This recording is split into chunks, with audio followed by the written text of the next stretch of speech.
जय Hind friend, India और pride में आप सभी का स्वागत है।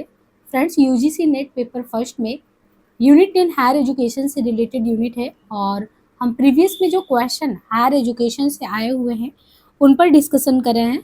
और साथ ही इस चैनल पे आपको UGC net paper first regarding जो भी प्रीवियस ईयर के क्वेश्चन आईसीटी से हैं, टीचिंग एप्टीट्यूड या रिसर्च एप्टीट्यूड से हैं, उनके भी प्लेलिस्ट बना दिए गए, वहाँ से भी आप क्वेश्चन को कर लें। देखिए, यहाँ पे क्वेश्चन है कि ग्लोबल सिटीजनशिप एजुकेशन प्रमोट्स, जो वैश्विक नागरिकता शिक्षा है वो किसका संवर्धन करता है?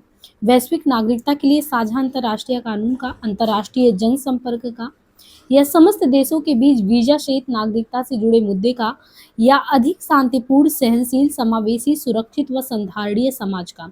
और ये क्वेश्चन 2021 में आया हुआ है। ग्लोबल सिटीजनशिप एजुकेशन प्रमोट्स, अगर हम वैश्विक स्तर पे वैश्विक नागरिकता शिक्षा के प्रमोशन की बात करते हैं, उसके संवर्धन की बात करते हैं, तो यहाँ पे जो उत्तर होगा कि more peaceful, tolerant, inclusive, secure and sustainable societies, यानी वैश्विक नागरिकता जो है ये अधिक शांतिपूर्ण, सहनशील, समावेशी, सुरक्षित व संधारणीय समाज को निर्मित करने हेतु शिक्षा की बात करता है, शिक्षा की वकालत करता है। India has been attracting only a fraction of international student because of. अब यहाँ पे आपसे ये क्वेश्चन जानने की कोशिश की गई कि भारत में कौन सा ऐसा कारण है जिसकी वजह से बहुत कम जो अंतर्राष्ट्रीय विद्यार्थी हैं वो आते रहे हैं पढ़ने के लिए एजुकेशन क्षेत्र में। एक समय नालंदा था, तक्षशिला था, जब बहुत सारे स्टूडेंट यहाँ पे पढ़ने आते थे, लर्निंग का एक सेंटर होता था, बट अभी ऐसा क्यों नहीं है? क्योंकि विदेशी छात्रों के लिए यहाँ पे आवासीय सुविधा का अभाव है, इस वजह से, या अंतर्राष्ट्रीय योग्यता को मान्यता प्रदान करने में कठिनाइयाँ आ रही हैं, अनम्य प्रवेश प्रक्रिया, शिक्षकों में उत्साह का अभाव, विद्यार्थियों में उत्साह का अभाव। तो इसमें से कौन से ऐसे कारण हैं जिनकी वजह से जो इंटरनेशनल एजुकेशन या इंटरनेशनल जो स्टूडेंट हैं वो अट्रैक्ट नहीं हो रहे भारत की तरफ? तो एक तो उनके लिए बताया गया है कि कारण जो हमारे यहाँ पे आवासीय सुविधा है उसका अभाव है, दूसरा अंतर्राष्ट्रीय योग्यता को मान्यता प्रदान करने में कठिनाई है। तो विदेशी छात्रों के लिए आवासीय सुविधा का अभाव और अंतर्राष्ट्रीय योग्यता जो है उसको मान्यता प्रदान करने में भी हमारे यहाँ पे कठिनाई हो रही है। What does NIRF stand for? तो NIRF की रैंकिंग एजुकेशन के क्षेत्र में हमने देखा होगा, यहाँ पे NIRF का फुल फॉर्म पूछ रहा है, national institute of ranking federation, national institute of ranking framework, या नेशनल इंस्टीट्यूशनल रैंकिंग फेडरेशन, या नेशनल इंस्टीट्यूशनल रैंकिंग फ्रेमवर्क। इसमें से कौन सा सही होगा? तो यहाँ पे देखिए, जो NRIF है, NIRF का अगर फुल फॉर्म देखें तो इसका है national institutional ranking framework. National institutional ranking framework NIRF का फुल फॉर्म है।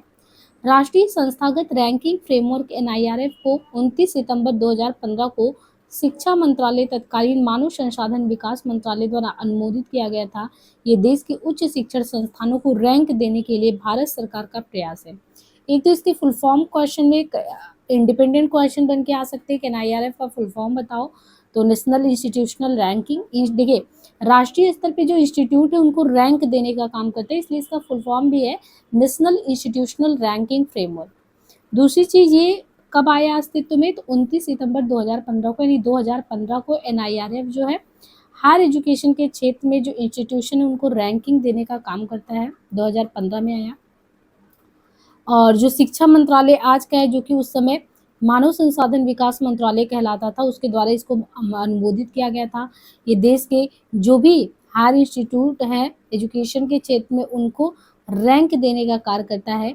और इस तरीके से अभी क्या है कि 2018 से आया, तो ये 15 में है, लेकिन 2018 से समूचे देश में जो सरकारी शिक्षण संस्थान है उनके लिए NIRF में हिस्सा लेना अनिवार्य कर दिया गया कि आपको रैंकिंग में आना ही है, ये नहीं कि आप पार्टिसिपेशन रेट अपना नहीं दिखा है।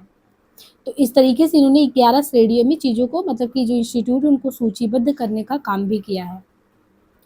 विच of the following is a private university? कौन से इसमें से निजी विश्वविद्यालय? तो इस तरीके से आपका जो सेंट्रल इंस्टीट्यूट है, सेंट्रल जो भी यूनिवर्सिटीज़ है या स्टेट यूनिवर्सिटी है, डीम्ड यूनिवर्सिटी है, उसी में से इसमें आपको ये भी पहचानने को आता है कि कौन सी प्राइवेट यूनिवर्सिटी है। और ये भी क्वेश्चन आता है कि इस समय कितने जो है केंद्रीय हैं और केंद्रीय यूनिवर्सिटियों में आते हैं या राज्य में आते हैं, डीम्ड में आते हैं। तो यहाँ पे देखिए, एक दिया है बिट्स पिलानी, बर्दवान विश्वविद्यालय, आईआईटी और अन्ना विश्वविद्यालय यहाँ पे दिया है। तो यहाँ पे देखिए जो बिट्स पिलानी है, ये बिट्स पिलानी निजी विश्वविद्यालय है, जबकि जो अन्ना विश्वविद्यालय और वर्धमान जो विश्वविद्यालय है, वो अन्ना और जो वर्धमान विश्वविद्यालय, ये सब राज्य विश्वविद्यालय की श्रेणी में आते हैं, लेकिन बिट्स पिलानी दिया है निजी में आता है। निम्नलिखित में से कौन कौन सम विश्वविद्यालय है? इनमें से कौन कौन से दिया है कि सम विश्वविद्यालय है? एनसीईआरटी जो है, इनके अलावा दिया है नीपा, तो एक एनसीईआरटी है, नीपा, जामिया हमदर्द, जामिया मिलिया इस्लामिया, आईआईटी, इनमें से कौन सा है सम विश्वविद्यालय की श्रेणी में आता है? तो यहाँ पे देखना है नीपा तथा जामिया हमदर्द सम विश्वविद्यालय है। कौन कौन सा? नीपा तथा जामिया हमदर्द जो है ये सम विश्वविद्यालय की श्रेणी में आते हैं। यहाँ पे दिया है NIPA और NAAC नैक, और इनके अलावा दिया है AICTE, और इनके अलावा दिया है ICSSR। अब इनमें से आपको बताना है कि ये जो जितने भी क्षेत्रों के साथ जो लिस्ट को सुमेलित करने के लिए दिया है, ये अपने अपने क्षेत्र में क्या जो है कौन सा कार्य करते हैं। जैसे अगर हमने बात करना है कि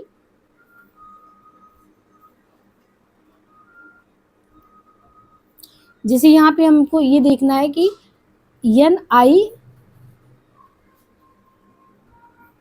देखिए यहाँ पे जैसे दिया है NIEPA,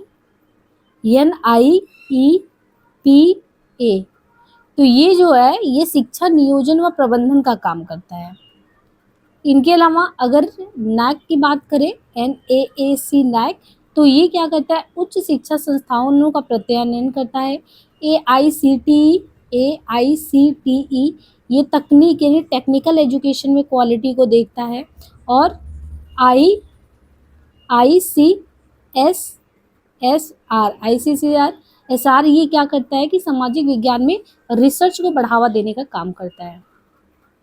निम्नलिखित में से केंद्रीय विश्वविद्यालय कौन से? तो अभी देखिए एक क्वेश्चन आपसे पूछा ना कि उसमें से कौन सा प्राइवेट है, तो ये क्वेश्चन पूछता है, इसकी लिस्ट को देखना है कि कितने सेंट्रल यूनिवर्सिटी हैं, कितने स्टेट हैं, डीम्ड कौन कौन से हैं। अब यहाँ पे डॉक्टर बाबा साहेब अम्बेडकर मुक्त विश्वविद्यालय दिया, जामिया मिलिया दिया, पंजाब दिया, पंजाबी दिया, मुंबई दिया है। इसमें से आपको ये पहचाने कि कौन से इसमें केंद्रीय हैं।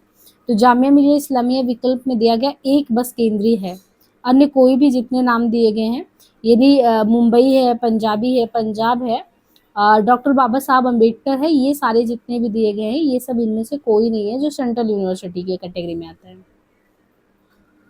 University of the ancient period which has been declared by UNESCO as a heritage site, प्राचीन काल का कौन सा ऐसा विश्वविद्यालय या विद्यालय जिन्हें यूनेस्को ने क्या किया है? यूनेस्को ने धरोहर घोषित किया है, यानी वो हमारा एक विश्वविद्यालय ही नहीं, वो हमारा एक हेरिटेज साइट भी है। तो वो कौन सा है? मिथिला है, मिथिला के अलावा पुष्पगिरी है, नालंदा है, तक्षशिला है, वल्लभी है।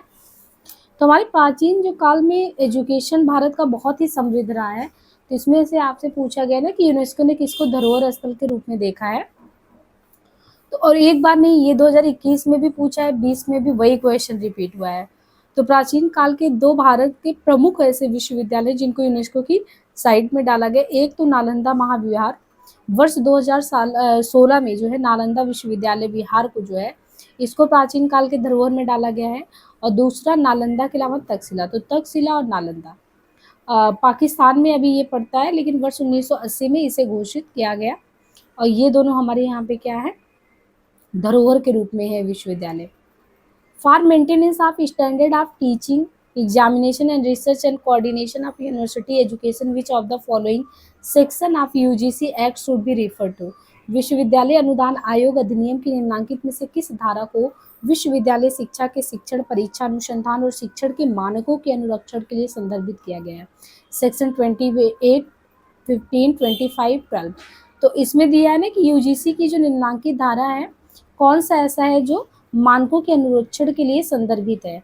तो विश्वविद्यालय अनुदान आयोग का ऐसा धारा, ये भी देखिए 2021 में शिफ्ट सेकंड में आया है, फर्स्ट में आया हुआ है। तो ये जो है यूजीसी का धारा 12 है, उसके अनुसार विश्वविद्यालय शिक्षा के शिक्षण, परीक्षा, अनुसंधान तथा शिक्षण के मानकों के अनुरक्षण के लिए संदर्भित किया जाता है।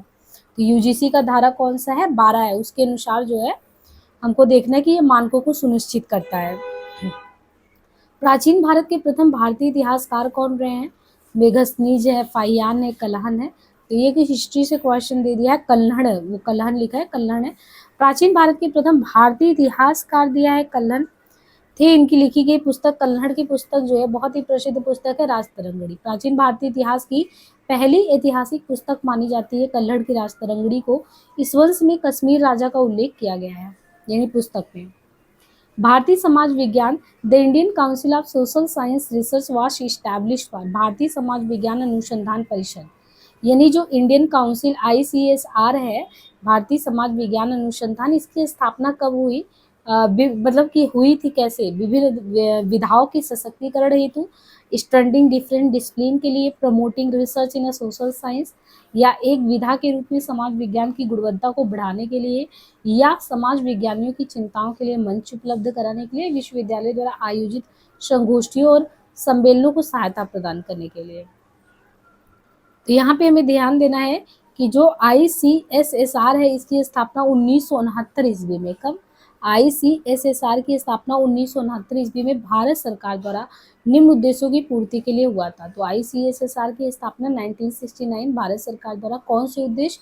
समाज विज्ञान में अनुसंधान के संवर्धन के लिए, समाज विज्ञान में अनुसंधान को बढ़ाने के लिए, यानी रिसर्च बढ़ाना है। किसमें? ICSSR की स्थापना एक तो 1969 में हुआ, ये बहुत इंपॉर्टेंट है। और ये ध्यान रखना है कि ICSSR जो है ये बना क्यों था। और देखिए पहले भी क्वेश्चन आया था, वही क्वेश्चन रिपीट हुआ। ये समाज विज्ञान में जो अनुसंधान को बढ़ावा देना, उसके लिए इसकी स्थापना हुई थी। एक विधा के रूप में समाज विज्ञान की गुणवत्ता का संवर्धन करने हेतु ये इसकी स्थापना हुई थी। Indian institute of advance studies कहाँ पे है? ये MPPSC सेट में क्वेश्चन आया है। Indian institute of advance studies जो है ये कहाँ पे सिचुएटेड है? ये शिमला में है। ये एक शोध संस्थान है, यानी इंडियन, नाम से ही पता चल रहा है Indian institute of advance studies, तो ये शिमला में है, एक शोध संस्थान है। यह 1964 ईस्वी में भारत सरकार के शिक्षा मंत्रालय द्वारा स्थापित किया गया था। एक तो ये ध्यान रखना है कि Indian institute of advance studies Shimla में है, शोध संस्थान है, 1964 में भारत सरकार के कौन से मंत्रालय? शिक्षा मंत्रालय द्वारा स्थापित किया गया, और 20 अक्टूबर 1965 से काम करना शुरू किया। सूची A को 2 से सुमेलित करना है। प्राचीन वैदिक शिक्षा, उत्तर वैदिक शिक्षा, ब्राह्मणिक शिक्षा और बौद्ध शिक्षा प्रणाली, और इनको हमें सही से सुमेलित करना है। तो जो प्राचीन वैदिक शिक्षा है वो ज्ञान और अनुभव को समृद्ध बनाता है। प्राचीन वैदिक शिक्षा ज्ञान और अनुभव को समृद्ध बनाना। उत्तर वैदिक शिक्षा जो है वास्तविक ज्ञान मिथ्यत्व का निवारण है। मतलब प्राचीन जो है वैदिक शिक्षा वो ज्ञान और अनुभव को समृद्ध बनाने का काम करने वाला है, और जो उत्तर वैदिक शिक्षा है वास्तविक ज्ञान मिथ्यत्व का निवारण है। और ब्राह्मणिक शिक्षा चरित्र निर्माण और आत्म सिद्धि पर बल देता है, और जो बौद्ध शिक्षा प्रणाली है वो समानता, गुरु शिष्य संबंध का आधार था। अष्टाध्यायी के लेखक इसमें क्या है? तो अष्टाध्यायी के लेखक, अष्टाध्यायी बहुत ही प्रसिद्ध रचना है, अष्टाध्यायी के लेखक पाणिनि हैं, और ये जो है संस्कृत भाषा की सबसे प्राचीन भाषा विज्ञान एवं व्याकरण की पुस्तक है अष्टाध्यायी। नीचे दो कथन दिए गए हैं। पहला है कि भारत में उच्च शिक्षा संस्थानों की गुणवत्ता और समन्वय बनाए रखने का वैधानिक उत्तरदायित्व, मतलब हायर एजुकेशन का अगर देखें तो जो UGC in India has statutory responsibility for maintenance of quality and coordination of institution of higher education, वैधानिक उत्तरदायित्व UGC का है। दूसरा NCTE भारत में शिक्षक शिक्षा का एक निकाय होने के नाते UGC के नियंत्रण के तहत आता है। किसकी बात कहा है? NCTE भारत में शिक्षक शिक्षा का एक निकाय होने के नाते UGC के नियंत्रण में आता है। तो दोनों कथनों में से हमको सही देखना है। तो देखिए पहला सही है लेकिन दूसरा गलत है। भारत में जो हायर एजुकेशन से रिलेटेड इंस्टीट्यूट हैं वो शोध की गुणवत्ता और उच्च शिक्षा संस्थानों में समन्वय हेतु UGC का उत्तरदायित्व है।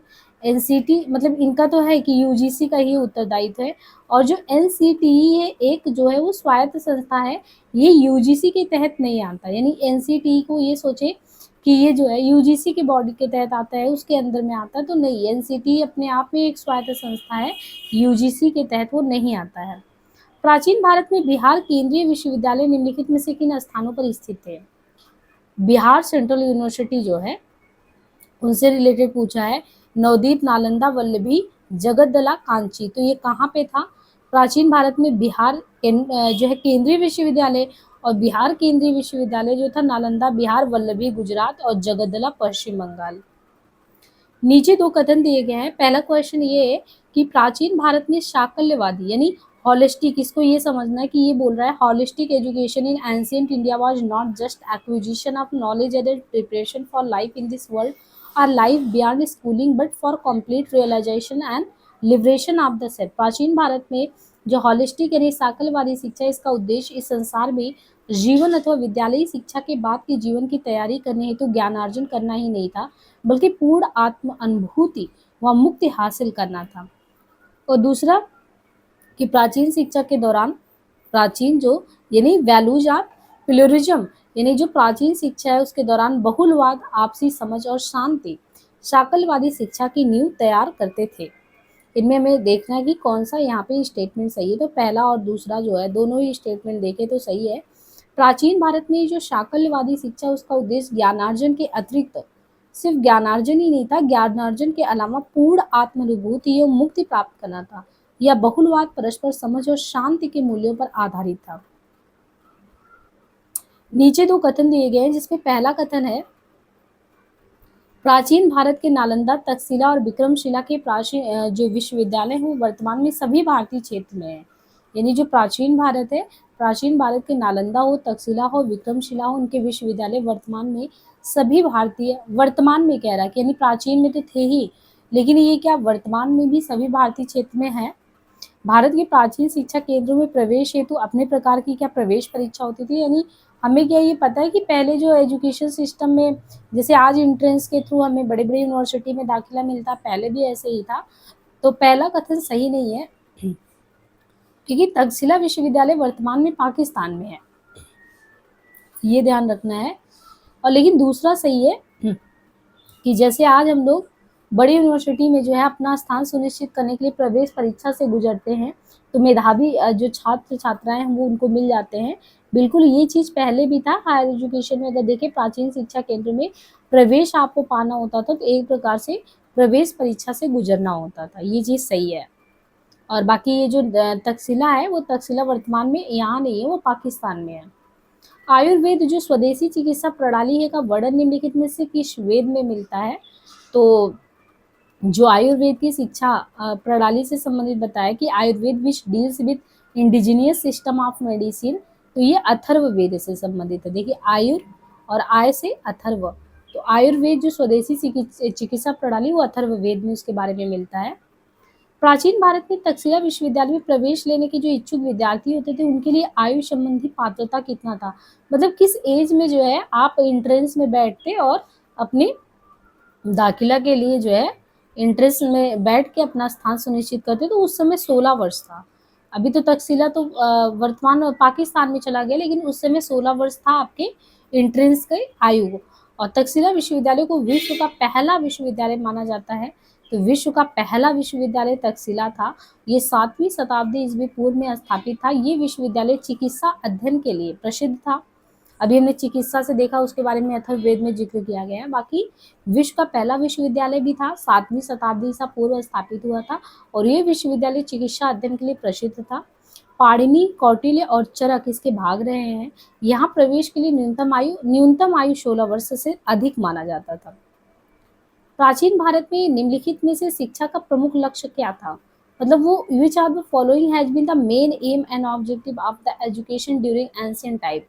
तो अभी देखिए शिक्षा का उद्देश्य काफ़ी कुछ तक बदल गया, लेकिन उस समय इम्यूनिफिकेशन ऑफ लिबरेशन, मुक्ति अथवा उद्धार होता था। एक तरीके से मटेरियल डेवलपमेंट, शारीरिक विकास होता है। फुलफिलमेंट ऑफ वोकेशनल नीड्स, व्यवसायी की आवश्यकता की पूर्ति के लिए होता था। या इनकल्केशन ऑफ सोशल वैल्यूज, सामाजिक मूल्यों के अंतर्निवेशीकरण से रिलेटेड होता था। तो इसमें देखिए प्राचीन भारत में जो शिक्षा का प्रमुख लक्ष्य होता था वो मुक्ति अथवा उद्धार होता था। प्राचीन भारत की शिक्षा व्यवस्था वेद, उपनिषद इन पे बेस्ड होता था, जिसके कारण विद्यार्थियों को नश्वर संसार से मुक्ति पाने तथा आत्मा को परमात्मा में विलीन होने का ज्ञान कराया जाता था। अतः ये कह सकते हैं कि प्राचीन भारत में शिक्षा का प्रमुख लक्ष्य आत्म मुक्ति और उद्धार होता था। ये नहीं था कि पहले जो है एजुकेशन को एक बिजनेस के तौर पे देखा जाता था और हर एक मटेरियल मतलब कि जो भौतिक जगत है, सुख सुविधाएं आपको उन्हीं के बारे में बताया जाता था, बल्कि वहाँ पे जीवन मूल्यों के से रिलेटेड बात की जाती थी, जीवन मूल्य से संबंधित चीज़ों को समझाने का प्रयास किया जाता था। निम्नलिखित में से कौन सा प्राचीन शैक्षिक संस्थान गंगा नदी के तट पर है? नालंदा है, पुष्पगिरी है, विक्रमशिला है, तक्षशिला है। इनमें से कौन सा प्राचीन ऐसा शैक्षिक संस्थान है जो कहाँ पे है, गंगा नदी के तट पे है, तो वो है विक्रमशिला विश्वविद्यालय। अब यहाँ पे ध्यान दीजिए, विक्रमशिला विश्वविद्यालय गंगा नदी के तट पर स्थित था, यानी जो विक्रमशिला विश्वविद्यालय ये कहाँ पे, तो विक्रमशिला विश्वविद्यालय गंगा नदी के तट पर स्थित था। ये विश्वविद्यालय धार्मिक शिक्षाओं के लिए प्रसिद्ध था। तो एक तो ये हो गया कि विक्रमशिला विश्वविद्यालय कहाँ पे, गंगा नदी के तट पर, और ये विश्वविद्यालय धार्मिक शिक्षा के लिए प्रसिद्ध था। प्राचीन भारत के विश्वविद्यालयों में शिक्षण पर सर्वश्रेष्ठ अध्यापकों के बोर्ड का नियंत्रण था। निम्नलिखित में से किस विश्वविद्यालय का कार्य जो होता था वो विक्रमशिला विश्वविद्यालय के बोर्ड के प्रशासनाधीन था, तो ये था नालंदा। देखिए नालंदा जो विश्वविद्यालय था, नालंदा विश्वविद्यालय उसका कार्य विक्रमशिला विश्वविद्यालय के बोर्ड के प्रशासन के अधीन, यानी नालंदा विश्वविद्यालय का जो कार्य क्षेत्र था नालंदा का, वो किसके तहत आता था, विक्रमशिला विश्वविद्यालय के तहत आता था। हीनयान के विशिष्ट अध्ययन के लिए प्रसिद्ध प्राचीन भारतीय विश्वविद्यालय क्या था। हम बौद्ध यान में देखते हैं कैसे वो महायान और हीनयान में बढ़ जाते हैं, तो हीनयान के विशिष्ट अध्ययन के लिए प्रसिद्ध जो प्राचीन भारतीय विश्वविद्यालय था वो इसमें से वल्लभी विश्वविद्यालय था, है ना। तो हीनयान के विशिष्ट अध्ययन के लिए वल्लभी विश्वविद्यालय, यानी हीनयान के लिए जो था वो वल्लभी विश्वविद्यालय प्रमुख था। और ये बौद्ध अध्ययन खासकर हीनयान बौद्ध का, यानी खासकर हीनयान जो बौद्ध अध्ययन का केंद्र था वो वल्लभी गुजरात ही था। सूची 1 को 2 से मिलाना है। जो वेदांग हमारे यहाँ पे निरुक्त, छंद, शिक्षा, कल्प, हर एक का अपने आप में बताया गया है कि सूची 2 से सुमेलित करना है, कि जिसे निरुक्त है। निरुक्त ये जो संबंधित है स्वप्न विज्ञान से, छंद अनुष्ठान से, शिक्षा छंद शास्त्र से, कल्प व्युत्पत्ति विज्ञान से। तो निरुक्त है स्वप्न विज्ञान से, छंद अनुष्ठान से, शिक्षा छंद शास्त्र से, और कल्प है व्युत्पत्ति विज्ञान से। वैदिक काल की प्रख्यात विदुषी महिलाएं कौन सी हैं, तो the prominent women scholars reported during the वैदिक पीरियड आर गार्गी है, संगमित्रा है, अपाला है। तो यहाँ पे हमें देखना है कि कौन सी ऐसी विदुषियाँ हैं उस समय की। देखिए वैदिक काल की प्रख्यात विदुषी महिलाओं में कौन कौन सी आती थी, गार्गी थी, मैत्रेयी थी, संघमित्रा और अपाला। तो गार्गी भी थी, मैत्रेयी भी थी, संघमित्रा भी थी, अपाला भी थी। निम्नलिखित में से किस प्राचीन विश्वविद्यालय ने अन्य विषयों के साथ विशेष विषय वज्रयान बौद्ध मत के शिक्षण को भी उपलब्ध कराया। अभी हमने देखा हीनयान जो है वल्लभी गुजरात ने उसने दिया, और बौद्धयान का एक शाखा जो निकला है ये बौद्ध मत, तो बौद्ध मत स्पेशली जो है वज्रयान शाखा के संबंधित मिथिला है, नालंदा है, उदयपुरी है, जगदला है। इनमें से कौन सी जगह पे इससे रिलेटेड शिक्षण को टीचिंग कराया जाता था, तो ये जगदला विश्वविद्यालय है। जगदला विश्वविद्यालय में अन्य विषयों के साथ नहीं और भी सब्जेक्ट थे, लेकिन उसके साथ विशेष रूप से जगदला यूनिवर्सिटी में वज्रयाना बौद्ध मत के शिक्षण को भी उपलब्ध कराया जाता था। इसका निर्माण जो है जगदला विश्वविद्यालय का निर्माण बंगाल के पाल राजा रामपाल ने करवाया था, और ये बौद्ध शिक्षा का महत्वपूर्ण केंद्र होता था जगदला विश्वविद्यालय। चीन के विद्वान ई चीन और चुआन जैंग ने ऐतिहासिक नालंदा विश्वविद्यालय में कब दौरा किया, तो ये है क्वेश्चन। 5th सेंचुरी में, 7th सेंचुरी में, या 10th सेंचुरी में, 12 में कब चीन के विद्वान थे ई चिंग और जुआन, तो ये नालंदा में दौरा किए थे, तो कब किए थे। चीन के विद्वान थे ई चिंग और ये जुआन जैंग करके थे। ये ऐतिहासिक नालंदा विश्वविद्यालय में 7वीं शताब्दी से ही कमानेरा में जो इन्होंने दौरा किया था। निम्नलिखित में से कौन सा विद्वान नालंदा विश्वविद्यालय से धर्मग्रंथ अपने साथ वापस ले गया और इस विश्वविद्यालय की वास्तुकला और अधिगम के बारे में लिखा, तो ये कौन था, वेनसोंग चीन। चीनी यात्री जो वेनसोंग आया था वो विद्वान ऐसा विद्वान निकला जिसने नालंदा से धर्मग्रंथ अपने साथ ले गया और इस विश्वविद्यालय की वास्तुकला और अधिगम के बारे में उसने लिखा। मतलब वो ले गया, पढ़ा और यहाँ के बारे में, यहाँ की वास्तुकला कैसी है, अधिगम के बारे में लिखा। भारत के लिए वेनसांग इसलिए जरूरी है क्योंकि वह यात्री के तौर पे भारत से उसकी संस्कृति और समाज की झलकियाँ लेकर वो गया और उनसे दूसरे देशों को परिचित कराया। चीन के लिए वेनसांग केवल एक चीनी यात्री बनकर भारत आया था, लेकिन बुद्ध के संदेश उपदेश को सीख कर जब यहाँ से वो वापस गया, अपने देश लौटा, तो चीनियों को उन संदेशों से परिचित कराया। और ये बात है 629 से 643 ईसा पूर्व के बीच सिल्क रूट रेशम मार्ग से भारत आया था वेनसांग, और एक महान यात्री निकला, विद्वान भी था, अनुवादक भी था। निम्नलिखित में से यूजीसी के सांविधिक कार्य क्या है। यूजीसी बेसिकली जो है उसका सांविधिक कार्य क्या है, तो यूजीसी का सांविधिक कार्य विश्वविद्यालय में शिक्षक संकाय की नियुक्ति, परीक्षा आयोजन का नियंत्रण करना, शिक्षण और शोध के स्तर का निर्धारण करना, विश्वविद्यालय पाठ्यक्रम के लिए पाठ्यचर्या का निर्माण करना। तो इसमें से क्या काम है इसका? विश्वविद्यालय में शिक्षण और शोध के स्तर का निर्धारण करना। क्या है? यूजीसी के सांविधिक काम में विश्वविद्यालय में शिक्षण और शोध के स्तर का निर्धारण करना और उसे बनाए रखना। तो विश्वविद्यालयों में शिक्षण और शोध के स्तर का निर्धारण करना और उसे बनाए रखना यूजीसी अर्थात विश्वविद्यालय अनुदान आयोग का सांविधिक कार्य है। विश्वविद्यालय अनुदान आयोग के कुछ अन्य महत्वपूर्ण, यानी एक तो सांविधिक कार्य में इसने ये बताया कि विश्वविद्यालय अनुदान आयोग का सांविधिक कार्य क्या है? शिक्षण और शोध के स्तर का निर्धारण करना और विश्वविद्यालय शिक्षा को प्रोन्नत एवं उनका समन्वय करना। विश्वविद्यालय में अध्यापन परीक्षाओं में अनुसंधान के मानकों को निर्धारित एवं अनुरक्षित करना, शिक्षा के न्यूनतम मानकों पर विनिमय तैयार करना, विश्वविद्यालय महाविद्यालय शिक्षा के क्षेत्र में विकास का पर्यवेक्षण करना। तो एक तो हो गया कि इसको क्या करना है? शिक्षा को प्रोन्नत और उनका समन्वय करना है। दूसरा, विश्वविद्यालय में अध्यापन परीक्षा एवं अनुसंधान के मानक को निर्धारित एवं अनुरक्षित करना है, शिक्षा के जो न्यूनतम मानक है उन पर विनिमय तैयार करना है, विश्वविद्यालय महाविद्यालय शिक्षा के क्षेत्र में विकास का पर्यवेक्षण करना तथा विश्वविद्यालय महाविद्यालय के अनुदानों को देना और विश्वविद्यालय शिक्षा में सुधार लाने के लिए जो उपाय जरूरी है उनके विषय में केंद्रीय एवं राज्य सरकारों को सलाह भी देना। तो इतने काम है। अब हम आगे के क्वेश्चन जो है नेक्स्ट स्लाइड में लेंगे। आज के लिए इतना ही हायर एजुकेशन से रिलेटेड क्वेश्चन को हमने किया। उम्मीद है कि बहुत सारे क्वेश्चन आपने देखे होंगे कि रिपीट होते, तो उनको बहुत ही ध्यान से करिए ताकि जो भी आपका 18 जून को एग्ज़ाम है वो बहुत अच्छे से हो। तो आज के लिए इतना ही, मिलते हैं नेक्स्ट सेशन में।